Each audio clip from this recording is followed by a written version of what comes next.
अस्सलाम वालेकुम, मैं हूं उमैर कदीर, आपका फिटनेस मेंटर। आज बात करेंगे बच्चों के कद के हवाले से कि ये किस तरह से बढ़ सकते हैं, किस वजह से ये नहीं बढ़ पा रहे होते और क्या क्या करने से हम इसको इम्प्रूव कर सकते हैं। तो चलिए स्टार्ट करते हैं।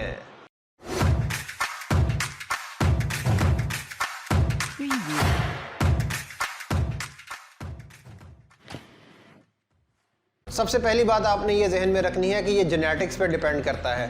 आपके जो फादर या मदर की अगर हाइट कम है तो आपकी भी जो हाइट जो है वो भी कम होगी, ये बढ़ नहीं सकती। आपकी फैमिली में जो भी औसतन जो एवरेज जो एक हाइट चल रही है, आपकी हाइट वही रहेगी। आप अगर देख लें तो अफ्रीका में देख लें, आप यूरोप में देख लें, अमेरिका में देख लें, वहाँ पर जो लोगों की हाइट्स है वो डिफरेंट हैं। एशिया में, पाकिस्तान में जो है, इंडिया में वो डिफरेंट हैं। और अगर हम फ़िलिपीन वाली साइड पे चले जाएं कि लोगों की हाइट जो है वो कम है, तो इस तरीके से ये आपके एरिया पे भी आपके जेनेटिक्स पे डिपेंड करता है। तो आपने एक बात ज़हन में रखनी है कि अगर आपके बड़ों की जो है हाइट एवरेज है या कम है तो आपकी हाइट जो है वो एक नॉर्मल जो है उसके अकॉर्डिंगली ही रहेगी, ज़्यादा नहीं बढ़ सकती।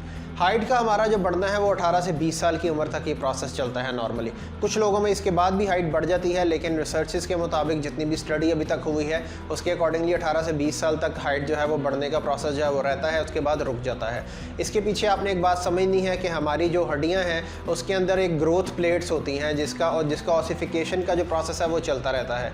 नॉर्मली लोअर जो हमारा लिम्ब है, नीचे वाला जो हिस्सा है, वो हाइट में बहुत ज़्यादा मेन किरदार अदा करता है। आप स्क्रीन पर भी देख सकते हैं कि ये एक लोअर लिम्ब की जो है एक बोन है, उसके अंदर ऑसिफिकेशन का प्रोसेस जो है वो दिखाया गया है, वो एज के साथ साथ वो कैसे वो कंप्लीट होता है। जैसे ही ये प्रोसेस कंप्लीट हो जाता है, 18 से 20 साल की उम्र इसमें तक होता है, उसके बाद जो है ये कद बढ़ना रुक जाता है। तो आपने कोशिश करनी है कि 18 से 20 साल की उम्र से पहले आपने अपने बच्चे को जो है हाइट बढ़ाने के लिए जो है आपने उसकी एफर्ट्स करनी है। तो हाइट बढ़ाने के लिए जी सबसे पहले आपने एक बात जहन में रखनी है कि जितना ज़्यादा आप अपनी हड्डियों पे जोर डालते हैं उतना ज़्यादा जो है वो ग्रो करती हैं। इसके लिए आप स्किपिंग कर सकते हैं, यानी कि रस्सा टाप सकते हैं। ये बहुत अच्छी एक्सरसाइज है, पूरी बॉडी के इसके अंदर स्ट्रेचिंग हो जाती है और कद बढ़ाने में इसका बहुत ही अच्छा जो है ये एक एक्सरसाइज समझी जाती है, क्योंकि जब ये ग्रेविटेशनल इम्पैक्ट जब पड़ता है तो उससे जो है हमारी जो ग्रोथ है वो ज़्यादा तेज़ी से होती है। इसके अलावा आप बास्केटबॉल भी खेल सकते हैं। बास्केटबॉल के अलावा जी अगर आप स्विमिंग कर सकते हैं तो वो भी करें, वो भी बहुत अच्छी है।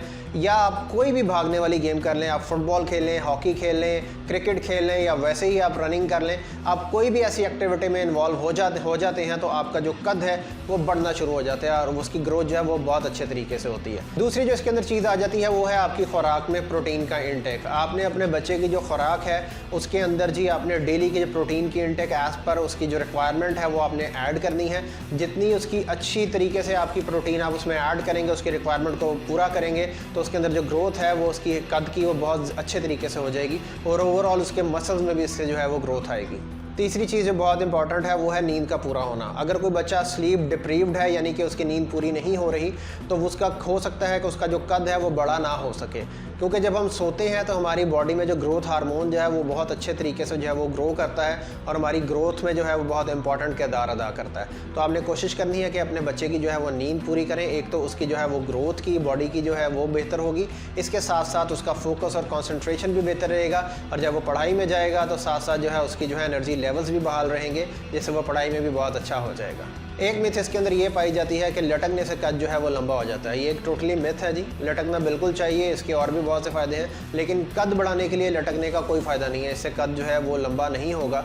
आप अगर बंदरों की मिसाल ले लें तो आप बंदरों को देखते हैं कि उनके लटक के बाजू जो हैं वो बहुत लंबे हो जाते हैं और उनका जो लोअर लिम्ब है वो इतना लंबा नहीं होता।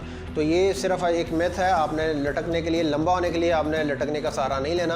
वैसे आप लटक के मज़ीद कोई एक्सरसाइजेज अगर आप करना चाहें तो आप बिल्कुल कर सकते हैं। तो मुझे उम्मीद है जी आपको ये वीडियो पसंद आई होगी। अगर आपको इससे रिलेटेड कोई भी इन्फॉर्मेशन चाहिए तो मेरा नंबर मौजूद है, आप मुझसे इन्फॉर्मेशन ले सकते हैं। अब तक के लिए इतना ही। अपना ख्याल रखिएगा। अल्लाह हाफ़िज़।